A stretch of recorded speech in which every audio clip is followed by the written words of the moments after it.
அதாவது பொதுவாக பார்த்தீங்கன்னா, இந்த அரசு விருது என்பதே அரசியல் விருதுகளாக மாறி, அது கிட்டத்தட்ட ஒரு 30, 40 வருஷம் ஆயிடுச்சு. அதில எந்த மாற்றமே இல்ல. அந்த விருதுகள் மீது நம்பிக்கையும், மரியாதையும் வச்சிருக்கோம் தெரியுமா? நாம் தான் முட்டாள். முதல்ல என்ன பண்ணணும்னா, இந்த விருதுகள் மீதான அந்த மரியாதைய வந்து நம்ம தூக்கி தூர போட்டுறணும். அப்படி தொடச்சு போட்டுறணும். அதுதான் நான் சொல்ல வர்ற விஷயம். நீங்க யோசிச்சு பாருங்க. மத ரீதியாக மக்களை பிரிக்கிற, மக்களிடம் பிளவை ஏற்படுத்துகிற ஒரு படம் கேரளா ஸ்டோரி. நீ அந்த படத்த வந்து நேஷனல் அவார்டுக்கு செலக்ட் பண்ணி, இவரு சிறந்த டைரக்டர், இவர் சிறந்த ஒளிப்பதிவாளர்ன்னு விருது குடுக்குறேன் அப்படின்னா, உங்க விருதினுடைய லட்சணம் என்ன? அதனுடைய தரம் என்ன? அந்த கேள்விய கேட்கணுமா வேணாமா?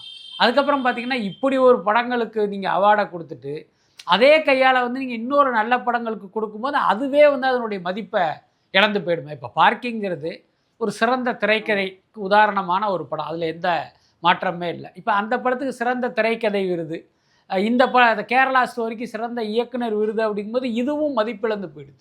இல்லையா?